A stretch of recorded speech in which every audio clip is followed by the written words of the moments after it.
Ok, irmãos, convido você a abrir a sua Bíblia em João capítulo 10. Evangelho de João, capítulo 10.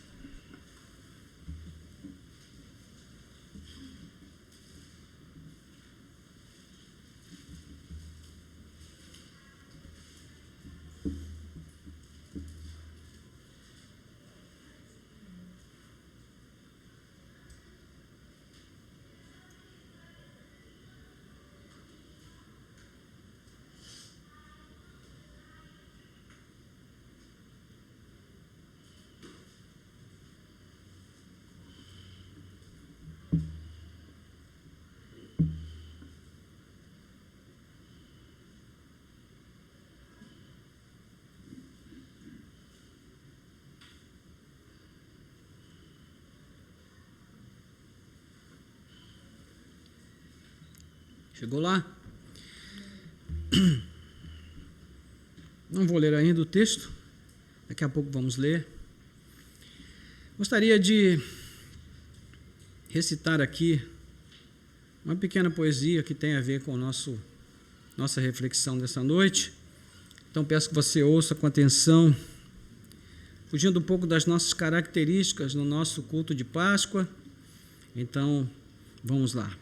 Diz assim: houve um tempo em que minha janela se abria sobre uma cidade que parecia ser feita de giz. Perto da janela havia um pequeno jardim quase seco. Era uma época de estiagem, de terra esfarelada, e o jardim parecia morto. Mas todas as manhãs vinha um pobre com um balde, e em silêncio ia tirando com a mão umas gotas de água sobre as plantas. Não era uma rega, era uma espécie de aspersão ritual para que o jardim não morresse. Eu olhava para as plantas, para o homem, para as gotas de água que caíam de seus dedos magros, e meu coração ficava completamente feliz. Às vezes abro a janela e encontro o jasmineiro em flor, outras vezes encontro nuvens espessas. Avisto crianças que vão para a escola, pardais que pulam pelo muro, gatos que abrem e fecham os olhos, sonhando com pardais. Borboletas brancas, duas a duas, como que refletidas no espelho do ar. Marimbondos que sempre me parecem personagens de Lope de Vega. Às vezes um galo canta, às vezes um avião passa. Tudo está certo no seu lugar, cumprindo o seu destino. E eu me sinto completamente feliz. Mas quando falo dessas pequenas felicidades certas que estão diante de cada janela, uns dizem que essas coisas não existem. Outros que só existem diante das minhas janelas, e outros, finalmente, que é preciso aprender a olhar para poder vê-las assim. Esse é um poema de Cecília Meirelles, que se chama A Arte de Ser Feliz, mas que também poderia se chamar Aprendendo a Olhar pela Janela. E é nesse sentido que eu gostaria de refletir com os irmãos um pouco nessa noite. O que isso tem a ver com o domingo de Páscoa? A Páscoa é uma época do calendário cristão que nos convida também a olhar pela janela. Isso significa sair de nós mesmos e olhar para fora de nós, olhar para o outro, olhar para Deus em especial. Então, quando nós consideramos a maneira como Jesus veio ao mundo, e com que fim ele veio a este mundo, refletindo sobre o fato de que a sua vida, morte e ressurreição foi a mais extraordinária e determinante sucessão de eventos da história, a referência que nós temos e que nos leva, diante de tudo isso que a palavra de Deus nos ensina, é uma luta constante de vencer o egocentrismo, é um esforço de sair de nós mesmos e viver para fora, oferecer a nossa vida também como sacrifício, assim como Cristo fez com a sua própria vida. Porque o egocentrismo define a forma como as pessoas vivem no mundo, apenas voltadas para si mesmas, né? Cada um tentando ali, de algum modo, sobreviver aos desafios do dia a dia. Então pense comigo um pouco. Sendo Jesus o centro de tudo que há, o dono de todas as coisas, o único que é digno de receber todo tipo de honraria, de adoração, simplesmente pelo fato de ele ser quem é, ele doou a si mesmo para nós, sujeitando-se a uma vida de inteira privação, morrendo de forma vil, repugnante, humilhante. E, além disso, depois de ressurgir dos mortos, triunfante, gloriosamente sobre o maior e mais poderoso inimigo que nós temos, que é a morte, ele poderia ter de imediato acolhido e recebido a adoração dos anjos, arcanjos, querubins e serafins, mas o que ele fez? Ele decidiu ainda ficar conosco por 40 dias, preocupado em fortalecer a nossa fé, para que nós não desfalecêssemos quando ele partisse. Isso nos chama a atenção, irmãos, porque o nome disso é doação, é solidariedade, é compaixão, é generosidade, é bondade. Como um ser divino, que Cristo é, com o Pai, um com Ele, quando Ele veio a nós, o que Ele fez? Ele também olhou pela janela, e foi aí que Ele nos viu, na nossa condição vil, baixa, limitada, pecaminosa, e foi aí que Ele também nos amou. Então, Ele fez isso por várias razões, mas Ele também fez justamente para nos ensinar a agir da mesma forma, a fim de que nós pudéssemos nos livrar dessa maneira egocêntrica de viver, que é a característica do primeiro Adão, não é? Porque insistir em viver assim, voltado para si, é menosprezar aquilo de mais precioso que Cristo veio nos oferecer, que é a oferta de si mesmo. O nosso maior presente, irmãos, como cristãos, não é o que Cristo faz por nós, mas é o próprio Cristo. O que de mais precioso e extraordinário nós vamos ver no céu não são ruas de ouro, não é mar de cristal, não. O que nós vamos ver de mais precioso é o próprio Jesus. Quando nós o virmos, nós não vamos ter olhos para ver absolutamente mais nada. Então, se nós nos voltarmos para dentro de nós, nós estamos nos assemelhando àquilo que originou a queda do homem, nós estamos fechando a janela. Então, a Páscoa é a memória dessa demonstração mais explícita, mais clara do caráter generoso de Deus, do caráter doador do Pai, do Filho, do Espírito Santo. E eu digo para você, ninguém pode dar mais amor do que Deus nos deu. Ninguém pode amar mais do que Ele nos amou e ninguém pode perdoar mais do que Ele nos perdoou. Então, esse caráter essencialmente doador da pessoa de Deus, de Cristo e do Espírito, né, pode ser visto claramente nas palavras do Senhor, no texto que nós vamos meditar sobre ele brevemente nessa noite. Eu convido você, então, a olhar comigo aí João 10, 17 e 18. Diz assim: por isso, o Pai me ama, porque eu dou a minha vida para recebê-la outra vez. Ninguém tira a minha vida, pelo contrário, eu espontaneamente a dou. Tenho autoridade para entregá-la e também para reavê-la. Este mandato recebi de meu Pai. Vamos orar. Nosso Deus e Pai, graças te damos pela alegria de podermos agora estar diante de Ti mais uma vez e ter a Tua palavra diante de nós. Obrigado pelo privilégio que a Tua graça nos concede de podermos nos reunir em Tua presença, prestar culto a Ti e ainda receber agora a Tua palavra que nos conforta, nos consola, nos edifica, nos exorta e também nos desperta. Que o Teu nome seja glorificado nessa breve exposição do texto bíblico, que o Teu Espírito nos ajude, toda a glória e toda a honra sejam dadas a Ti. Nós oramos assim em nome de Jesus. Amém. Do que João está falando aqui, irmãos? Ele está falando dessa disposição voluntariosa de Jesus de sair de si e de olhar para nós. E é interessante que quando Cristo abre essa janela para olhar para nós, Ele também permite que nós olhemos para Ele. E através dessa janela nós possamos ver o que está acontecendo na glória celestial, o plano de Deus, todo esse processo que a vida, a morte e a ressurreição de Cristo envolvem. E como a Bíblia chama essa atitude de Jesus, ela chama de esvaziamento. Filipenses capítulo 2, versículo 5, o apóstolo Paulo fala: tende em vós o mesmo sentimento que houve também em Cristo Jesus, que mesmo sendo Deus, não tomou por usurpação ser igual a Deus, mas antes se esvaziou, se humilhando, vindo até nós e se humilhando até a morte, e morte de cruz. É isso que significa olhar pela janela, é o autoesvaziamento, é o esvaziar-se.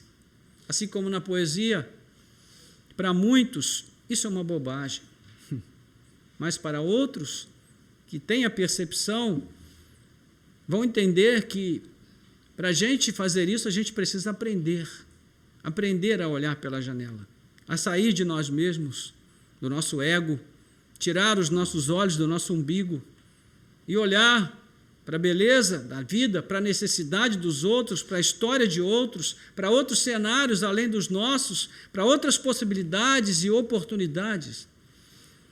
Então, especialmente olhar para Deus, levantar os nossos olhos e olhar para o nosso Criador.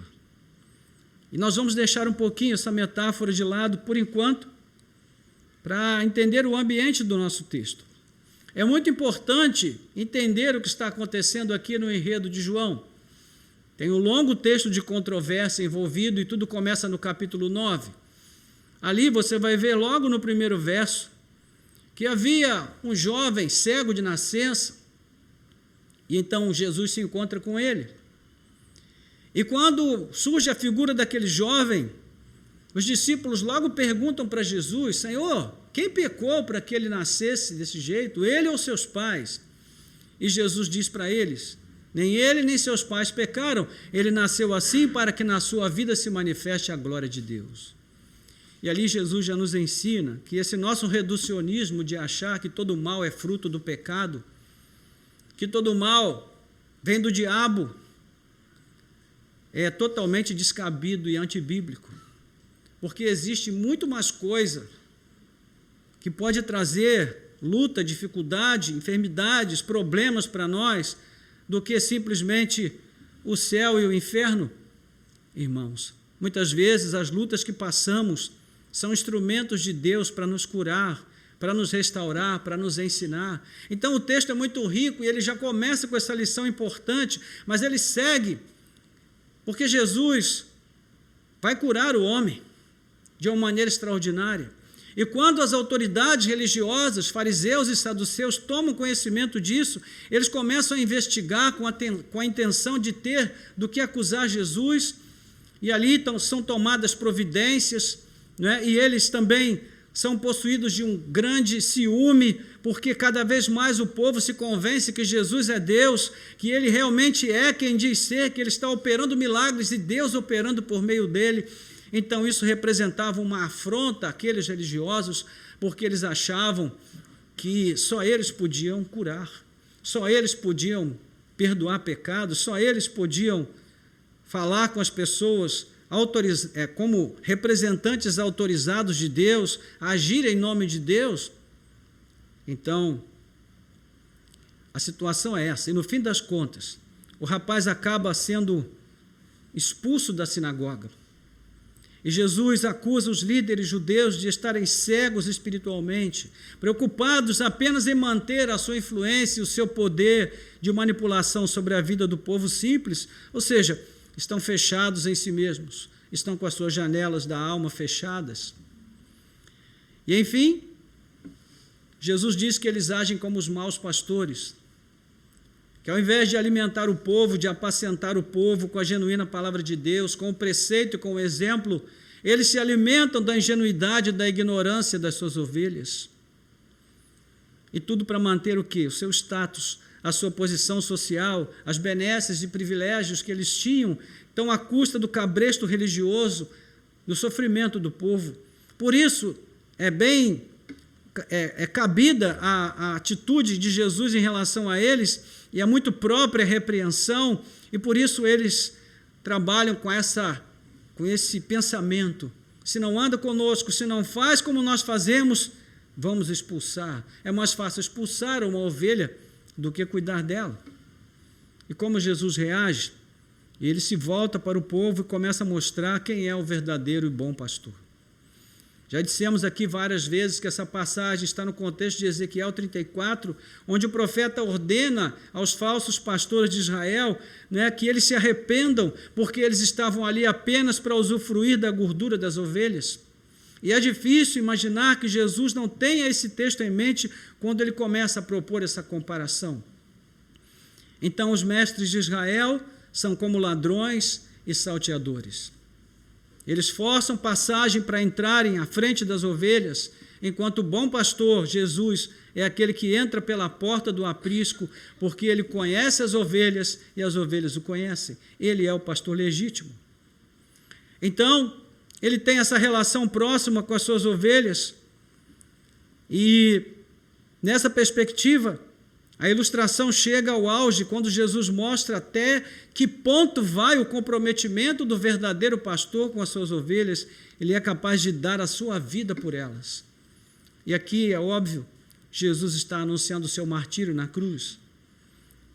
E então, já temos o cenário em meio ao qual o nosso texto se encontra, e ele vai falar dessa atitude de autodoação de Jesus em nosso favor. Mas ele faz isso com uma intenção muito clara, irmãos. Ele quer demonstrar o plano e o propósito de Deus em sua morte e ressurreição. Esse é o cenário da nossa passagem, e com base nisso eu convido você a pensar um pouco comigo sobre 4 verdades que estão presentes nesses 2 versos de João e que podem trazer edificação para nós. E aqui nós vamos entender como Deus agiu quando ele olhou pela janela, saiu de si e nos viu e nos amou. Ok? Então, os versos 17 e 18, Jesus vai dizer: por isso o Pai me ama, porque eu dou a minha vida para recebê-la outra vez. Ninguém tira a minha vida, pelo contrário, eu espontaneamente a dou. Tenho autoridade para entregá-la e também para reavê-la. Este mandamento recebi de meu Pai. Aqui no jogral que nós acabamos de acompanhar, foi dito com propriedade que Jesus não era um coitadinho. Ele não foi entregue para morrer sem que isso fizesse parte da sua vontade. Ele não fez isso como algo voluntário, ele se entregou deliberadamente. Então, veja a clareza nas suas palavras, ele diz: eu dou a minha vida. Verso 17, segunda parte. Espontaneamente a dou. Verso 18, segunda parte. Este mandato recebi de meu Pai. Verso 18, terceira parte. O que é que nós vemos aqui? Que a cruz não é uma medida extrema ou desesperada de um Deus impotente ou de um modo aleatório desejando ali salvar o homem, não calculou bem os riscos. Eu me lembro quando era criança, ia para a casa da minha tia, porque só na casa da minha tia havia televisão, então a gente ia para lá assistir os filmes de Páscoa, que eram Sexta-feira da Paixão, né? E então, quando via Jesus pendurado na cruz, eu ficava ali torcendo para ele descer e acabar com todo mundo que estava ali ao redor dele, né, praguejando e insultando Jesus e dizendo tudo que não deviam dizer, e isso nunca acontecia. Toda sexta-feira santa eu estava lá torcendo e nunca acontecia. E sabe como é a cabeça da criança? A gente não entende essas coisas. Né? E a gente chorava, minha tia chorava, eu também me acabava de chorar porque via minha tia chorando. Porque pensava que Jesus era uma vítima inocente, e se ele pudesse, ele desceria, mas ele não podia. Eu não entendia aquilo. E até hoje, irmãos, é difícil a gente entender como Jesus pôde fazer esse ato tão extremo de entregar a sua vida por nós. Não se trata aqui de uma atitude paliativa. Né? Deus não olhou ali as suas impossibilidades e falta de alternativas, então ele disse: poxa, não tem jeito, vamos então tentar aqui um outro plano. Não, a cruz não é um plano B. Deus só tem um plano, e esse plano se cumpriu cabalmente na vida do seu filho. Então, em seus momentos com os discípulos, Jesus previu isso várias vezes. Em Mateus 4 vezes, Em Marcos, 3 vezes. Em Lucas também.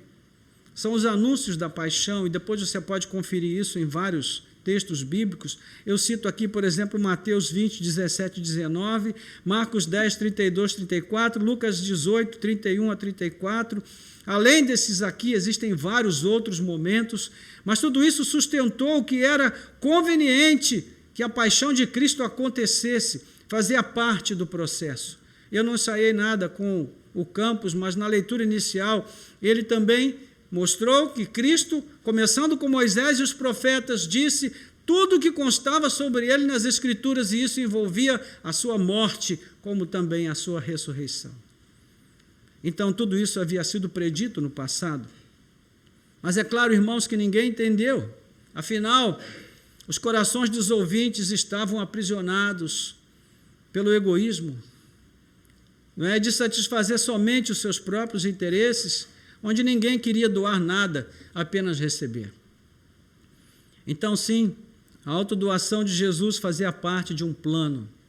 Foi um movimento estrategicamente pensado, planejado, voluntário e determinado na comunhão das 3 pessoas, Pai, Filho e Espírito Santo.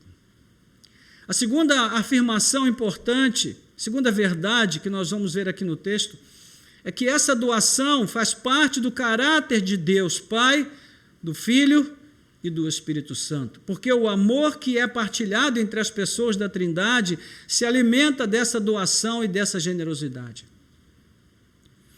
Jesus vai dizer em João, né, aqui no texto que nós lemos, e ele vai dizer em outros momentos, mas aqui especificamente ele começa como ele diz: por isso o Pai me ama, porque eu dou a minha vida para a reassumir. Então, o gesto de amor de Jesus nasce do amor do Pai por ele. Então, a alegria e a realização do Pai é doar, meus irmãos. A alegria e a realização do Filho é doar. A alegria e a realização do Espírito Santo é doar. Não se trata aqui de uma obrigação, muito menos uma imposição. Jesus diz: eu tenho autoridade para entregar. Ou seja, eu poderia não entregar, mas é uma escolha. E não é motivada por uma espécie de altruísmo apaixonado, inconsequente, mas por um amor que se realiza em dar, em sair de si, para ver o outro, para ser o outro, para se colocar no lugar do outro. E é assim mesmo que João gosta de definir o amor de Deus. Ele diz: porque Deus amou tanto este mundo que deu o seu Filho unigênito. Não é diferente da maneira como nós amamos, irmãos? Geralmente, quando nós amamos tanto uma coisa, nós não damos, nós seguramos, nós prendemos, nós retemos, nós aprisionamos. Não é? Quando nós gostamos tanto de um passarinho, nós o pegamos e o colocamos numa gaiola. O amor de Deus, a forma que Deus tem de amar, é diferente. Quando Ele ama, Ele dá. Quando Ele ama, Ele abre as portas, Ele deixa ir. Esse é um verdadeiro amor. A ideia aqui é de um transbordamento. É assim que Deus ama, até transbordar. É por isso que o amor se derrama, porque ele transborda. Não é? Romanos 5,5, Paulo diz: ora, a esperança não confunde, porque o amor de Deus é derramado em nosso coração pelo Espírito Santo que nos foi outorgado. Então, irmãos, aqui não existe nada que lembre, nem distante, algum mérito nosso. Porque o texto diz que Cristo morreu por nós quando nós ainda éramos fracos. Romanos capítulo 5, verso 6. Então, a Páscoa é essa memória da demonstração mais clara do caráter generoso e doador de Deus Pai, Filho e Espírito Santo. Então, de novo, ninguém pode dar mais do que Deus nos deu. Ninguém pode nos amar mais do que Ele nos amou, e ninguém pode nos perdoar mais do que Ele nos perdoou.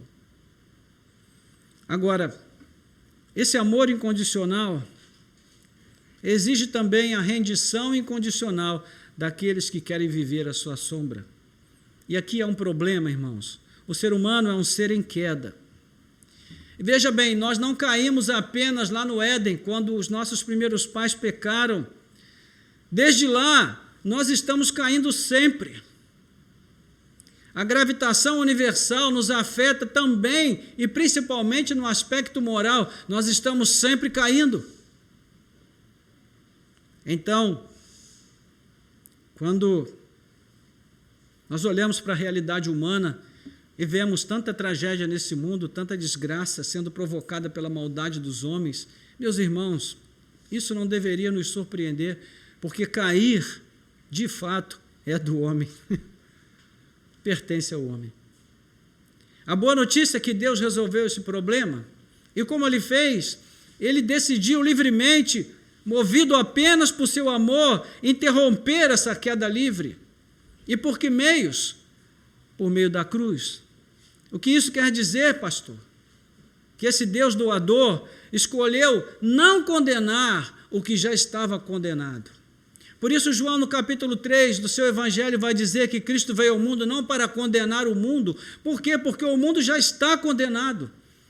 Ele veio para salvar aquilo que estava perdido. Louvado seja Deus. Meus irmãos, essa palavra de Deus me conforta muito, muito. Eu não sei quanto a você, mas quando Cristo me encontrou, eu estava totalmente perdido. Totalmente. E não haveria nenhuma esperança para mim se hoje não estivesse em Cristo Jesus. Para isso, Ele teve que tomar uma decisão extrema. Ele teve que doar, Deus teve que doar o que era mais precioso para Ele, o seu único filho. Então, a segunda verdade que o texto traz para nós, e nós devemos nos ater a ela, porque ela é muito importante para nós, é que a doação faz parte do caráter de Deus, Pai, Filho e Espírito Santo. Mas há uma terceira verdade, penúltima, que a cruz é o símbolo máximo e a prova definitiva da disposição que Deus tem em amar e doar. Romanos 5, verso 8, diz que Deus prova o seu amor para conosco, em que Cristo morreu pelos nossos pecados. Essa é a maior prova de amor que alguém pode dar. Então, quando alguém disser para você, por que Deus permite as tragédias neste mundo? Por que Deus permite que os inocentes padeçam? Por que Deus permite que haja enfermidades? Por que Deus permite isso, permite aquilo, aquilo outro? Diga para essa pessoa, olha, pare de choramingar. Porque tudo isso não é culpa de Deus, é culpa nossa. Foi o nosso pecado que provocou tudo isso. E o que Deus tinha de mais justo aos nossos olhos a fazer seria virar as costas para nós e nos deixar morrer e sermos condenados nas nossas transgressões e pecados. Mas Ele nos amou injustamente de uma tal forma que Ele enviou o Seu Filho para morrer por nós. Então nós não podemos ficar olhando para as tragédias deste mundo. Nós precisamos olhar para o amor de Deus e ver que Ele abriu uma porta para nós escaparmos da pior tragédia, que não é sofrer neste mundo ou morrer neste mundo, mas ter uma morte espiritual que nos afaste do mundo vindouro. Isso sim será uma grande tragédia para nós. Então, meus irmãos, é dessa forma que Cristo atrai o pecador e o leva ao arrependimento, à mudança de vida. A cruz de Cristo tem esse poder de atração tão forte, porque ele retrata uma verdade que ninguém pode contestar. Deus realmente ama o pecador. E a prova é a cruz. Está ali. Ela foi posta como uma estaca por Deus no centro da vida e da fé cristã. E ali, naquele momento, Deus faz uma declaração. Ele diz, olha, aqui é o ponto de intercessão. É o limite para a queda do homem perdido. Porque a cruz, meus irmãos, é o único ponto do universo onde nós podemos nos firmar e deixar o estado de queda livre em que nós nos encontramos desde o princípio. É na cruz que nós deixamos de cair e começamos a ficar de pé na presença de Deus. Por isso, João capítulo 12, 32, 33, vai dizer: quando eu for levantado da terra, atrairei todos a mim. E ele dizia isto sobre o tipo de morte que ele deveria sofrer. Então, a intenção de atrair aqueles a quem ama é um propósito que sempre esteve no coração de Deus. Né? Falando a Israel sobre isso por meio de Jeremias, ele diz: eu amei com um amor eterno e com benignidade o atraí. Por meio de Oséias, ele diz: eu os atraí com cordas humanas e com laços de amor.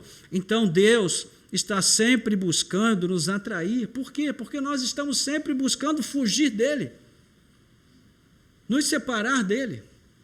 O pecado nos separa de Deus.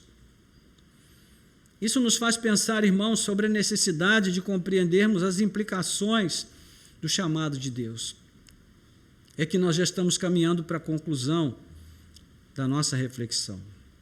A primeira implicação é que nós precisamos considerar que a nossa relação com Deus ela deve partir de uma entrega incondicional. A nossa relação com Deus deve partir de uma entrega incondicional. Há muitos que desejam se aproximar de Jesus, mas são atraídos por coisas que não mostram o que de fato é a vida cristã. Não é? Coisas do tipo: venha para Jesus e pare de sofrer. Isso é uma promessa vazia. É uma nuvem sem água. Não tem respaldo bíblico. Ou então, venha para Jesus que todos os seus problemas financeiros terão fim. Meus irmãos, meu Deus, isso é tão pequeno para pensar no que Jesus tem feito por nós. Então, esse era o caso dos gregos, que queriam ver Jesus. Depois você pode ler em João 12, eles queriam ver Jesus. Então Filipe diz: Senhor, tem os gregos aí querendo te ver. E é interessante como Jesus reage, não é? Porque ele não diz assim: que bom, traga eles aqui, vamos bater um papo. Não, Jesus diz assim: escuta o que eu vou dizer. Se o grão de trigo não cair em terra e não morrer, fica ele só. Mas se morrer, dá muito fruto. O que Jesus está dizendo? Quem quiser vir após mim, precisa fazer o que eu faço.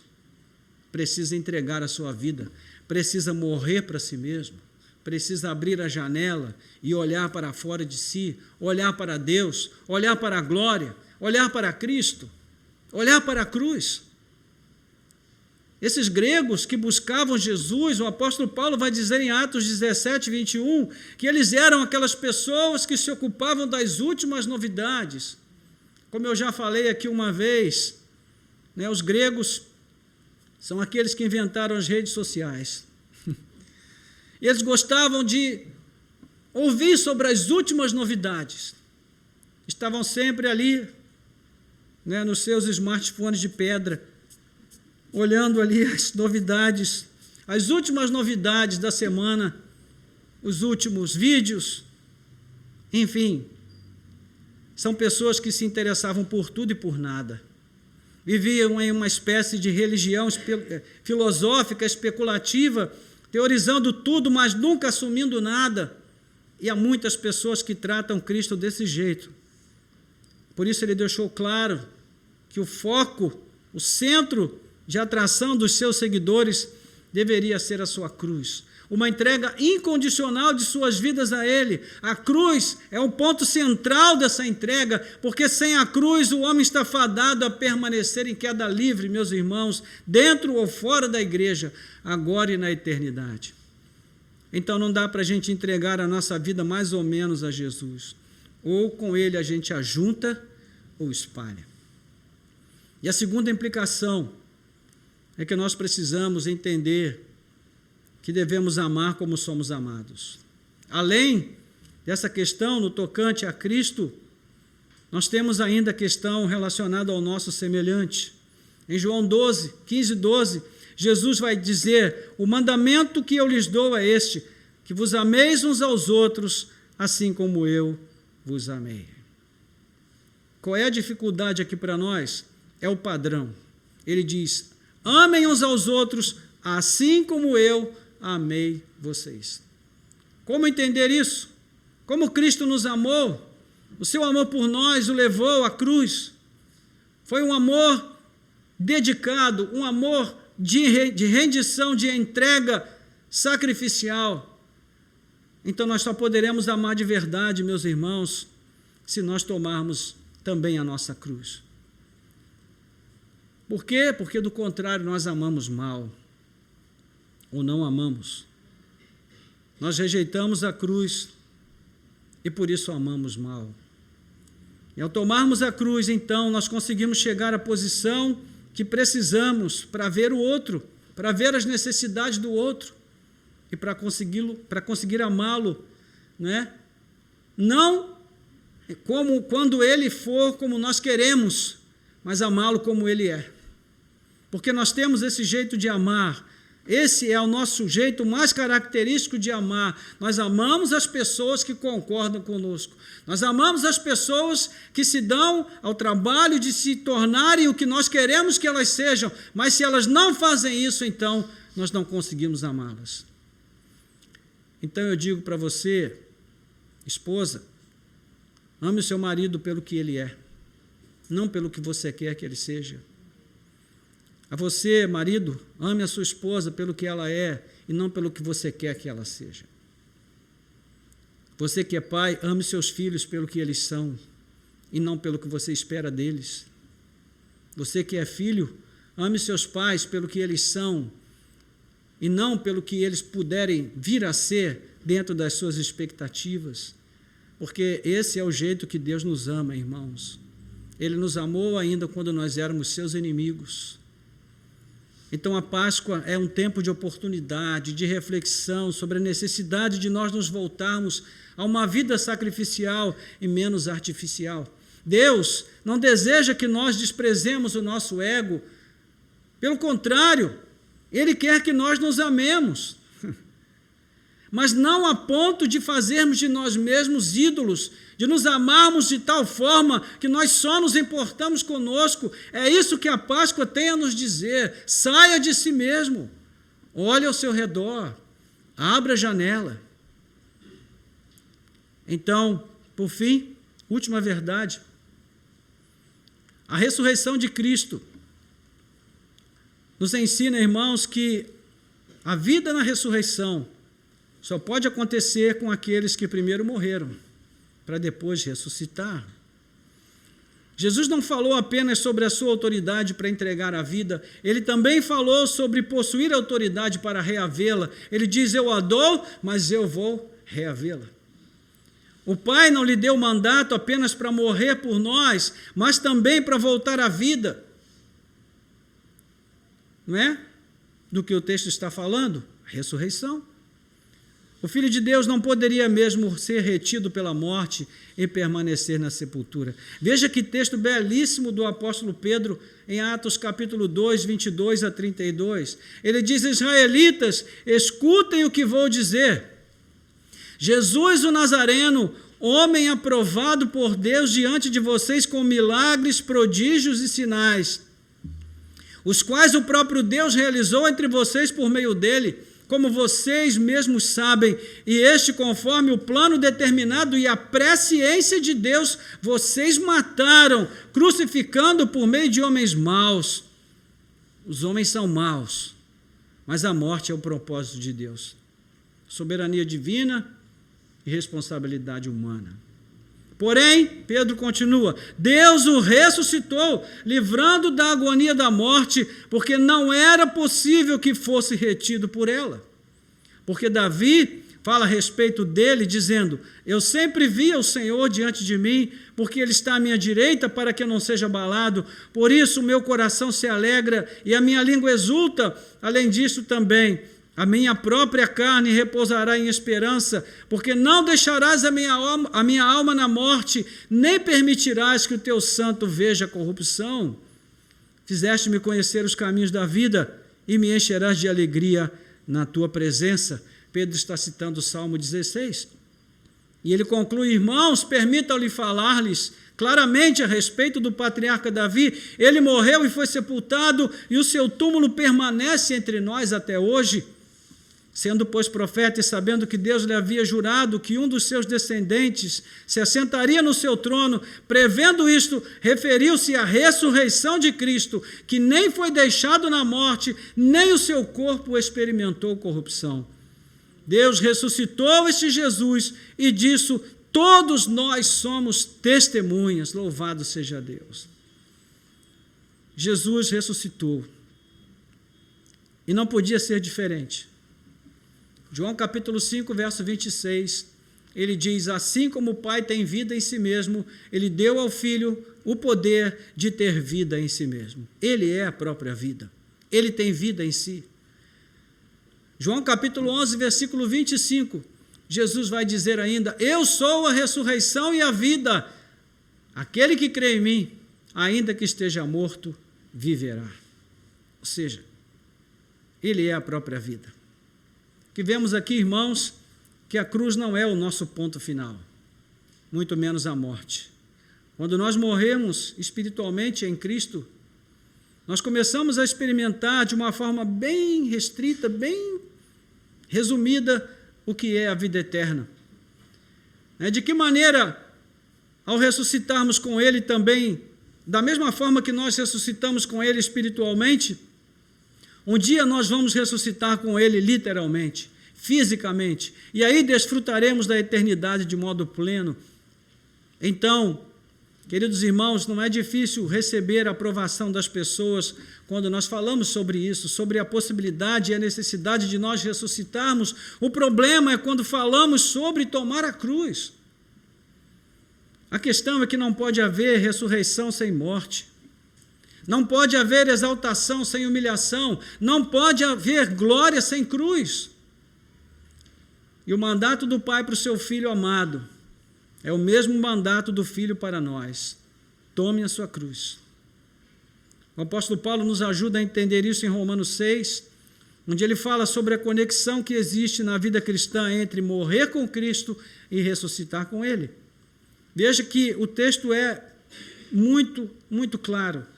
Quando ele diz: porque se formos unidos com Cristo na sua morte, certamente o seremos também na semelhança da sua ressurreição. Sabendo isto, que a nossa velha criatura foi crucificada com Ele, para que o corpo do pecado seja destruído e não sejamos mais escravos do pecado. Romanos 5, 6, 5 e 6. O que o texto está dizendo? Que para vivermos como ressurretos, antes precisamos morrer com Cristo na cruz. Em que sentido? Matando a velha natureza. Essa velha natureza que é egoísta, sempre voltada para si mesma, ela só poderá ceder lugar a uma natureza generosa, doadora, compassiva, bondosa, se ela estiver pregada na cruz do Calvário. Então, por que é que nós pecamos constantemente? Por que é que nós fazemos o que desagrada a Deus? Por que descemos da cruz? Por que brigamos com os nossos cônjuges? Por que descemos da cruz? Por que erramos na criação dos nossos filhos? Por que descemos da cruz? Por que cedemos à corrupção desse mundo? Porque descemos da cruz. Sempre que nós descermos da cruz, nós estaremos voltando ao velho homem, ao Adão, aquele que fez a vontade de si mesmo e desprezou a vontade de Deus. Meus irmãos, é interessante que, e eu converso sobre isso com minha esposa, toda a Páscoa a gente fala sobre isso, pelo menos. A gente ouve músicas evangélicas que dizem que quando Cristo morreu na cruz, o diabo comemorou. Meus irmãos, isso é uma inconsistência teológica muito grande. Porque tudo que o diabo fez foi evitar que Cristo subisse à cruz. Porque é na cruz que ele seria derrotado, que ele seria totalmente envergonhado, humilhado. Então, eu vejo mais percepção em Martin Scorsese, quando ele faz ali o filme, né, da crucificação de Cristo, a última tentação de Cristo, quando ele mostra que Satanás fez de tudo para que Cristo descesse da cruz. Mas a cruz era o centro da sua missão neste mundo. E o que Satanás faz conosco não é diferente, irmãos. Ele faz tudo para nós descermos da cruz. Ele diz, você não precisa fazer isso, isso é um sacrifício de tolo. Já falamos disso pela manhã, de certa maneira, não é? A graça, nós estamos na graça. Então Deus não exige sacrifícios de nós, meus irmãos. Não nos deixemos enganar como vimos de manhã. Não é esse o plano de Deus para nós. Então, a nossa maneira comum, natural de viver é egocêntrica. Nós nascemos contaminados pela herança de Adão e, portanto, a nossa tendência é nos voltarmos para o nosso umbigo o tempo todo, buscando nossos interesses apenas. Então, quando alguém nos contraria por alguma razão, nós achamos que aquela pessoa tem alguma coisa pessoal contra nós, que a questão é pessoal. E às vezes nem é. Isso, irmãos, passa a ser um problema para nós, essa questão de nós vivermos uma vida sacrificial, não é? Quando Cristo nos chama e nós nos voltamos para Ele, mas ao mesmo tempo nós queremos permanecer na nossa vida velha. Porque a vida com Cristo só é verdadeira, só é legítima se ela sai de si e passa a viver também para os outros.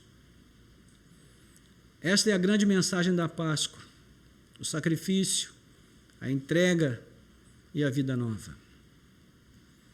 Quando Paulo fala da Páscoa, e aqui vamos fechar, ele une três coisas. Ele fala da vida de Cristo, da vida dos salvos e do modo de vida deles em Cristo Jesus. Ele diz que Cristo é a nossa Páscoa, o Cordeiro Pascal que foi oferecido por nós. Ele diz que aquele sacrifício nos livrou da morte porque Cristo nos marcou com o seu sangue. E com base nisso, ele afirma que nós devemos celebrar a Páscoa com os asmos da sinceridade e da verdade. O que significa isso? O que ele quer dizer? Que o fermento do orgulho, do egocentrismo, da maldade, do desamor, não pode mais se achar em nossos corações. Nós não podemos maquinar o mal contra o nosso próximo. Isso não é cristão, não é de Cristo, não é de Deus.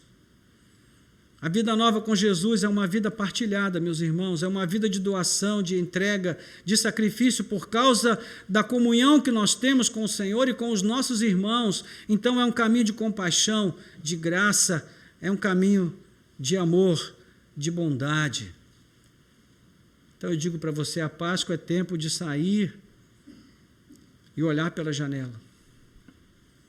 De abrir as janelas dos nossos corações, das nossas almas, e olhar para fora de nós. É dessa forma que nós vamos ver a Cristo. É dessa forma que nós vamos ver a Deus. De certa maneira, o texto aos Hebreus, no capítulo 12, ele diz isso, que nós devemos olhar para Cristo, o autor e consumador da nossa fé. Então eu digo para você nessa noite, e aqui vai a nossa aplicação, e com isso nós vamos orar, né? Abra a janela aí da sua alma, abra a janela do seu coração e comece a olhar para fora. E certamente você vai ver coisas que vão trazer muito mais inspiração, consolação, fortalecimento, encorajamento e consolo para a sua alma. Você vai ver que há pessoas no mundo passando por aflições muito maiores do que as suas e ainda assim elas conseguem se alegrar. Você vai ver que há pessoas vivendo num contexto de muito mais redução que você vive, elas têm muito menos do que você tem, mas ainda assim elas conseguem ter gratidão no seu coração e oferecer um cântico de louvor a Deus. Você vai ver que Deus está fazendo muito mais coisas na sua vida do que aquilo que você espera que Ele faça há muito tempo e Ele ainda não fez. Você vai ver que Cristo conquistou para você muito mais coisas do que você pretende receber neste mundo, mas essas coisas estão além deste mundo e são coisas eternas, de valor duradouro, que não vão se acabar. Então abra a sua janela e olhe para fora. Certamente isso vai fazer uma grande diferença na sua vida. Amém? Vamos orar. Nosso Deus e Pai, em nome de Jesus, nessa noite nós queremos, ó Deus, abrir os nossos corações para aquilo que a Tua Palavra tem dito para nós. Obrigado, Senhor, pela Páscoa de Jesus, porque ela é uma escola que nos ensina muitas coisas. Obrigado, Senhor, porque a Tua palavra nos desafia, mas ela também nos apresenta motivos mais que suficientes para nós abraçarmos os Seus desafios com muita alegria e com muita satisfação. Porque tudo que o Senhor nos pede, o Senhor nos deu. O Senhor já nos entregou. O Senhor não nos pede nada que não tenha dado antecipadamente a cada um de nós. Então, o que nós te damos é uma devolução daquilo que o Senhor já nos tem dado. Obrigado, Senhor, porque nós não temos a força, a capacidade de obedecer o que a Tua palavra diz por nós mesmos.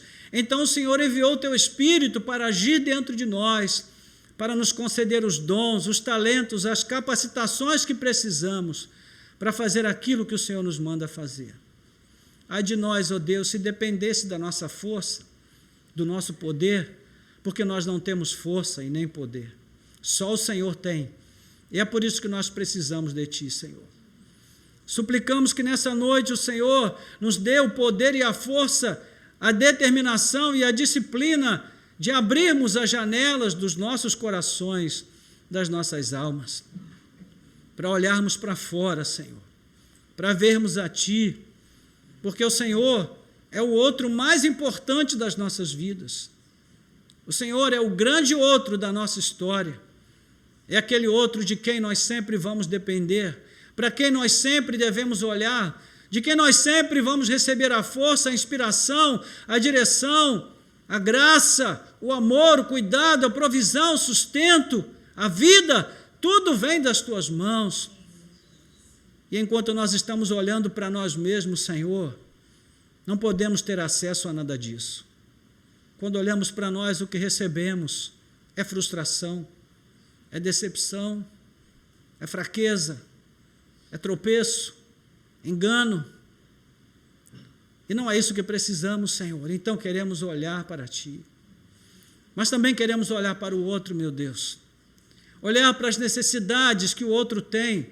Olhar para as oportunidades que nós temos de sermos instrumentos a favor da graça e do amor e do cuidado na vida desse outro. Ajudarmos, estendermos as mãos, abrirmos o nosso coração para liberar o perdão e a graça, porque é assim que o Senhor nos ama, com graça e com perdão. Então, Senhor, como podemos aprisionar pessoas nos nossos corações, se o Senhor nos deixou livres, se o Senhor nos amou quando ainda éramos os Teus inimigos? Então, que nessa noite, Pai, haja cura nesses corações aprisionados em si mesmos, que nessa noite haja libertação, que nessa noite haja, ó Deus, um rompimento de grilhões, de cadeias, de prisões, ó Deus, para que nós possamos sair livres, ó Pai, e abrir as janelas da nossa alma, para que ela olhe para fora e veja outras possibilidades, e veja um mundo diferente, e ver uma realidade diferente daquilo que temos visto. Assim como Teu servo no passado, ó Deus, testemunha que quando ele veio a experimentar um avivamento espiritual, o mundo era o mesmo, mas o seu olhar sobre o mundo era diferente, porque a janela da sua alma foi aberta. Que assim o Senhor faça conosco nessa noite, para que nós possamos mudar o nosso olhar sobre a realidade, a partir da mudança que o Teu Espírito pode operar em nós. Abre, Senhor, as janelas dos nossos corações, das nossas mentes, para que nós possamos ver aquilo que não estamos vendo, porque estamos fechados em nós mesmos. Que a mensagem da Páscoa seja forte o suficiente em nossos corações para promover mudanças significativas, não apenas hoje e amanhã, mas que sejam mudanças duradouras, que nos ajudem a viver de um modo mais abençoado, mais alegre, mais pacífico, mais saudável e, acima de tudo, mais feliz, fazendo a Tua vontade e glorificando o nome santo do Senhor. Nós oramos assim, em nome de Jesus. Amém. Amém. Louvado seja Deus.